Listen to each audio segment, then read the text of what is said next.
generalmente para fines diagnósticos, histamina, tuberculina, extractos antigénicos, para poder evaluar si hay algún problema de reactividad a alguna sustancia. Los alergistas utilizan mucho esta vía.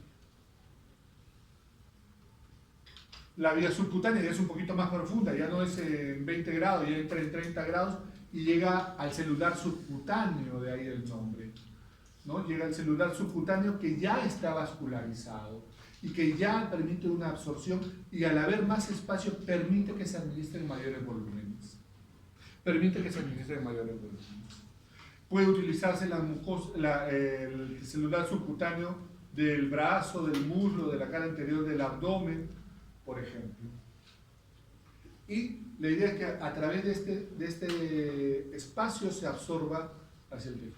Por ejemplo, ¿qué administramos acá? La insulina.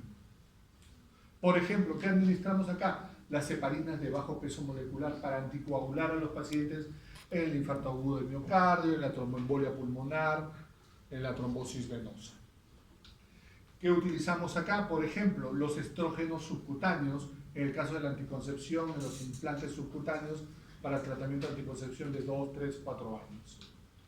La absorción será de manera permanente y constante. Las soluciones deben ser neutras o isotónicas nuevamente para no producir irritación, dolor ni necrosis. Cuando utilizamos heparinas, no es que haya necrosis, sino de que aparecerán moretones porque la heparina es un anticoagulante y es parte del efecto que esperamos que ocurra, que es diferente a la necrosis, que se produzca muerte tisular y por lo tanto el tejido se ponga negro y luego se comience a esfacelar y a caer. Las soluciones oleosas pueden producir abscesos. No es ideal para esta vía. Y su absorción, su efecto es más lento que una vía endovenosa, ni que hablar, pero es más lento que la vía intramuscular, que podría tener cierta equivalencia.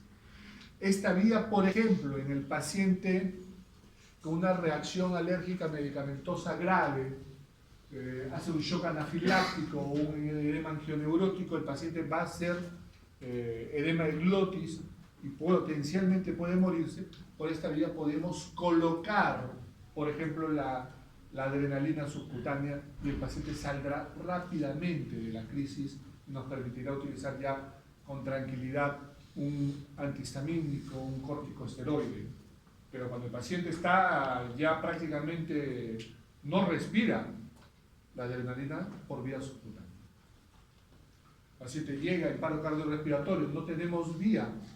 La enfermera todavía es una enfermera bisoña, joven, linda pero muy joven.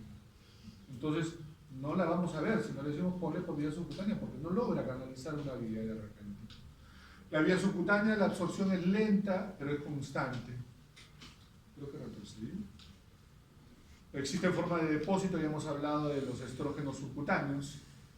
Y luego viene la vía intramuscular, ¿no? Acá yo recuerdo mucho a un amigo, cardiólogo recontra tigre, pero nunca ponía ni siquiera una vía central, nada. Él indicaba. Y una chica simpaticísima. Modelito, bella la muchacha. Le quitó a la enfermera la polla y él puso la intramuscular. Eso no es ético, muchachos. La vía intramuscular utiliza preferentemente la masa glútea, el cuadrante superior externo, que es por donde se evita, ¿ya? El cuadrante superior externo por donde se evita el hueso y el paquete vasculo nervioso que pasa por este territorio. Acá básicamente es músculo. Y la ampolla debe colocarse, la jeringa debe colocarse de manera perpendicular, ¿no? Más de la mitad a la ampolla completa, dependiendo de la cantidad de masa que tenga. Un abuelito adulto mayor puede tener una masa muy exangüe, muy pobre, y por lo tanto pues le ponen toda la aguja y van a hacer una punción intertorcaquérica de repente, ¿no? La solución se disemina a lo largo de las hojas del tejido conectivo, de las fibras musculares. Generalmente produce menos dolor dependiendo del fármaco. Por ejemplo, coloquen una intramuscular de penicilina, se va a absorber, pero duele. Es útil cuando existe una mala absorción a nivel del tracto gastrointestinal o el fármaco se administra por vía oral. Quiero administrar un aminoglucósido porque es ideal para la vía urinaria y el germen es sensible, pues puedo utilizar la vía intramuscular. Evito el primer paso hepático y actúa más rápido que una vía oral, que una vía subcutánea, ¿ya? Pero no es tan rápida como una endovenosa. Pero nos permite utilizar volúmenes relativamente pequeños, no podemos utilizar mucho volumen. Y tenemos que considerar que el fármaco no sea muy aceitoso, muy oleoso, porque si no, no se absorbe bien, puede quedar ahí y formar un absceso. Sitios de aplicación, la región glútea, deltoidea o también el muslo. A veces a los soldados los entrenamos en el hospital para que se autoapliquen en una situación de conflicto en las zonas que ellos mismos pueden aplicarse, que es el deltoide y el muslo. La absorción intramuscular suele ser entre 10 a 30 minutos. Tiene dolor, una ampollita. Las soluciones insolubles o disueltas no deben ser oleosas. La hipotensión arterial puede acompañarse, ¿no? Cuando hay hipotensión arterial, el flujo se altera y se absorbe menos rápido. Cuando un paciente está chocado, ¿a dónde va la sangre? ¿No? Es como cuando ustedes comen. Cuando ustedes comen, después de que comen les da sueño, vienen a la clase, se quedan comiendo. Porque la sangre ha recibido el orden, hay comida, hay que absorber eso y se va toda la cavidad abdominal, ¿no? O cuando ustedes corren, están corriendo y el músculo chévere, la sangre se va al músculo, ¿no? Entonces, cuando ustedes están corriendo, generalmente no están resolviendo un problema matemático porque la mente no da para eso. La sangre está en el músculo, ¿no? Igual, cuando hay un shock, el cuerpo agarra y dice, me interesa cuidar el cerebro, el riñón, el hígado y el corazón. Y ahí les manda la sangre. Y se lo quitan los otros lados. Al músculo, o sea, el músculo ahí no lo va a usar. El cuerpo entiende que no lo va a usar y le quitan. Y al quitarle sangre, entonces se absorbe menos. Se absorbe menos. Luego viene la vía intravascular, y la vía intravascular por definición es fundamentalmente la vía endovenosa. Se administra la sangre directamente a la sangre, alcanza sus dianas generalmente sin modificarse, es útil en las emergencias. Yo en la emergencia administro adrenalina, dopamina, atropina, amiodarona. O sea, todas las drogas de uso de emergencia, de paro cardiorrespiratorio, puedes administrarlas por acá, con tranquilidad. Volumen, el paciente está chocado, métele 3 litros en la epidemia de cólera, vía acá, vía acá, vía acá, vía acá, ¡guau! Cloruro a chorro. El paciente estaba chocado, se moría. Había que salvarlo, se le metía por 4 días la sangre, el líquido inmediatamente. El efecto es tan útil que comienza como a los 5 segundos.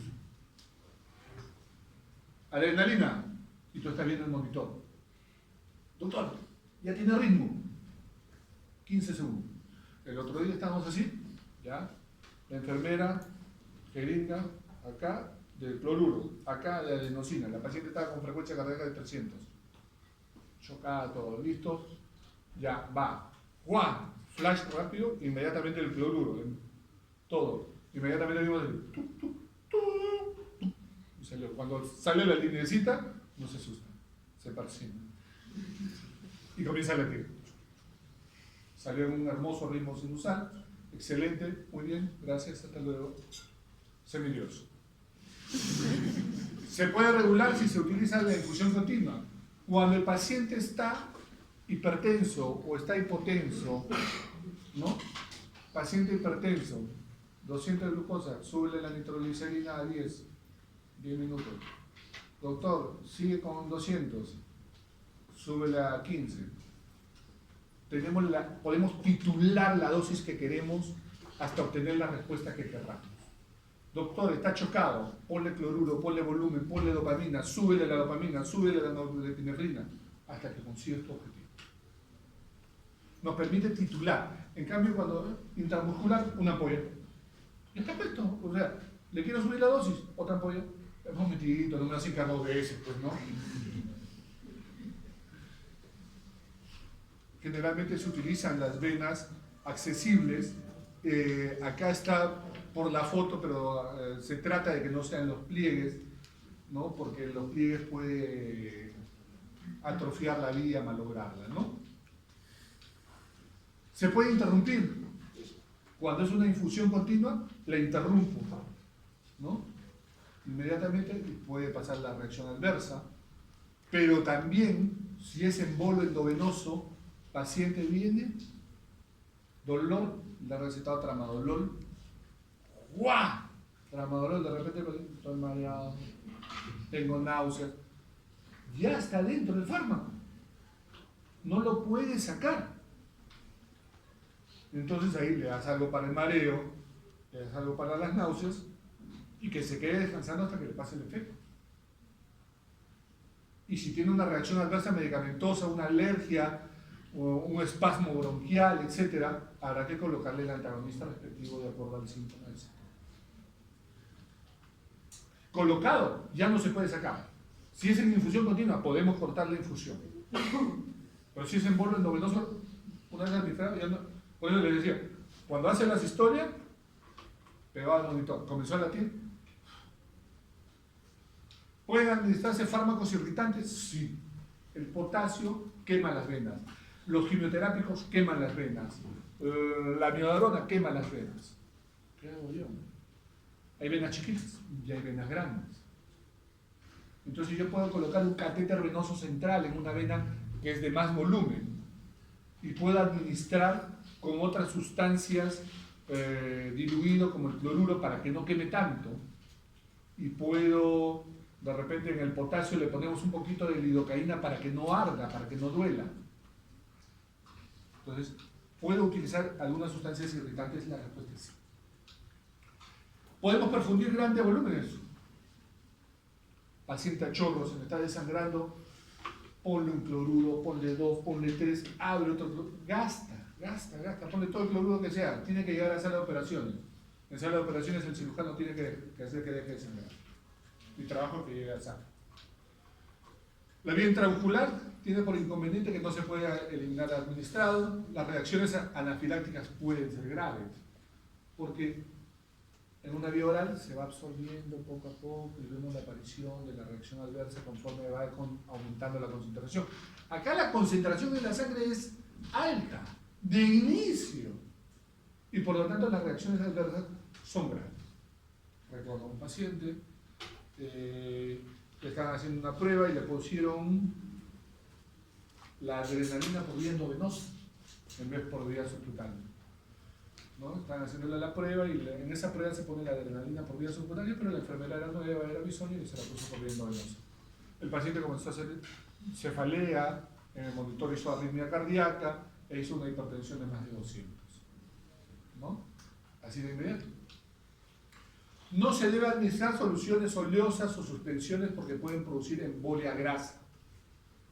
Por ejemplo, la penicilina tiene que diluirse y pasar en infusión lenta, en 15-30 minutos. Las infusiones prolongadas o soluciones irritantes pueden lesionar la pared. ¿No han escuchado que los que han recibido quimioterapia se le queman las venas? Es por eso.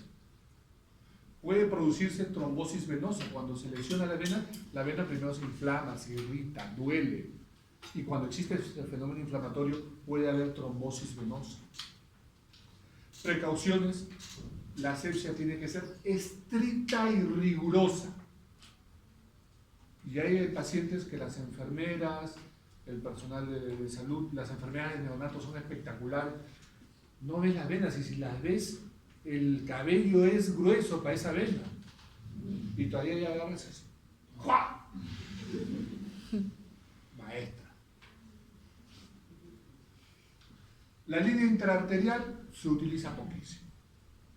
La utilizamos para fines terapéuticos, para las angiografías o para la administración de sustancias, por ejemplo, para embolizar un aneurisma o para embolizar un vaso que nutre a una neoplasia, ¿no?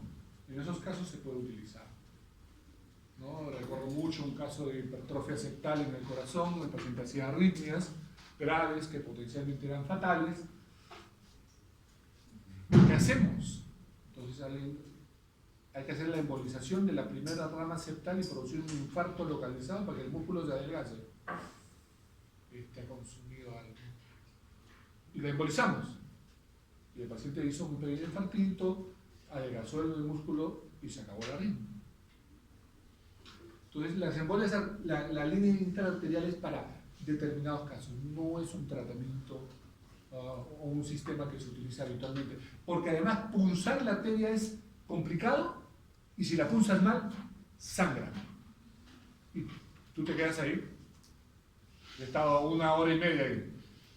No deja de sangrar, doctor. Ya la presión ya está bien. Hemos mandado los factores de coagulación. Doctor, no sienta mi mano. Doctor, quiero ir al baño. Ya. Entonces, la punción es un problema.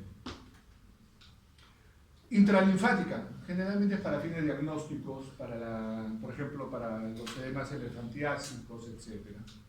La intracardíaca, la adrenalina en los casos de paro cardíaco, generalmente dentro de sala de operaciones. La intraperitoneal, generalmente la punción intraperitoneal la utilizamos para sacar líquido de la cavidad abdominal. Cuando hay líquido, hay ascitis. Entonces, la sacamos para 2 fines. Una, para diagnosticar, y número 2, para que el paciente pueda respirar mejor, porque cuando el abdomen está lleno de agua no puede respirar. Pero además tiene una gran superficie de absorción. El peritoneo es amplio, ricamente vascularizado y una membrana semipermeable. Al ser una membrana semipermeable, permitirá la difusión de sustancias y puede ser utilizado para la famosa diálisis interperitoneal. Las diálisis pueden ser 2. La hemodiálisis, que es a través de la sangre, que se saca la sangre y pasa a través de una máquina que tiene un sistema de membranas que filtra la sangre. Y la otra es, se introduce a través de un catéter que ya está colocado, ¿no?, al peritoneo el líquido peritoneal. Y a través de la membrana, la sangre de la membrana biológica, que es el peritoneo, va a permitir el intercambio y la eliminación de las sustancias que deberían eliminarse a través de la orina. Esto el paciente se lo entrena, incluso se la puede hacer en su domicilio, ¿no? Por ejemplo, en España entra hemodiálisis todo aquel paciente que va a ser trasplantado. El paciente que no va a ser trasplantado no entra hemodiálisis, entra a diálisis peritoneal. Pero existe el riesgo de perforación. La técnica y la asepsia tienen que ser escrupulosas. La vía intrapleural generalmente la utilizamos, se punza el pulmón para sacar líquido para diagnóstico o para sacar el líquido cuando hay un derrame pleural que no permite respirar al paciente y le produce una insuficiencia respiratoria, o para sacar aire cuando hay un neumotórax, o para sacar sangre cuando hay un problema oncológico y hay sangre en la cavidad torácica o un traumatismo. Entonces, ahí se utiliza la punción pleural. Pero a veces, ese paciente que tiene un derrame pleural inflamatorio, oncológico o cardíaco, el paciente le drenas y al día siguiente está yendo. Le vuelves a drenar y otra vez se llena. No podemos estarlo permanentemente punzando, ¿no? Ya te ve venir el paciente y comienza a sudar, ¿no? Entonces, ¿qué le ofrecemos? Colocamos unas sustancias proteolíticas, unas enzimas o unos antibióticos especiales que lo que van a hacer es irritar la pleura, y la pleura irritada se va a pegar y va a desaparecer ese espacio entre la pleura visceral y la pleura parietal y ya no se vuelve a llenar. Literalmente la pegamos. La vía interarticular, ¿no?, que puede utilizarse para fines diagnósticos o puede utilizarse para cuando hay dolor intenso, para realizar infiltraciones en los casos de artrosis, por ejemplo. Lo utilizan mucho los traumatólogos y los reumatólogos. Tiene que haber un conocimiento de la anatomía para poder utilizar este sistema. Yo no podría punzar una rodilla, pero punzar una arteria sí, pero una rodilla no la puedo punzar. No tengo la técnica ni la destreza para eso. Son los traumatólogos o los reumatólogos en último de los casos. La técnica intraósea. generalmente utilizada para diagnóstico y actualmente para el trasplante de médula ósea. Los calificados en estos sistemas son los hematólogos, que van a tener instrumental específico para poder punzar y extraer una porción de la médula ósea y analizarla, o para poder realizar el trasplante de la médula ósea en estos sistemas. Es una técnica que tiene su grado de complejidad y particularmente a mí me pareció bastante cruenta, pero estrictamente necesaria. La intrarraquídea o intratecal. Antiguamente anestesia general para todos, y a raíz de los años 80 quizás comenzaron a utilizarse mucho las anestesias regionales. Por ejemplo, en el mundo moderno, un parto por cesárea con anestesia general no va, ¿no es cierto? Salvo que sea una cosa pues, recontra excepcional. Entonces, normalmente es por punción y se anestesia todo del ombligo hacia abajo y permite realizar una cesárea con la paciente despierta, el niño salir prácticamente sin depresión de sus funciones, y permite que la madre también entre en contacto inmediato con el bebé una vez nacido, verlo, besarlo y darle de lactar inmediatamente, ¿no? Entonces, son técnicas que nos permiten las anestesias regionales. Es útil para que no atraviesen la barrera hematoencefálica y hay que guardar la posición, porque también ocurrió en algún caso que la paciente se complicó y era porque la cabecita estaba más abajo que las piernas en sala de operaciones y la anestesia local por densidad se fue hacia abajo y produjo toxicidad cerebral.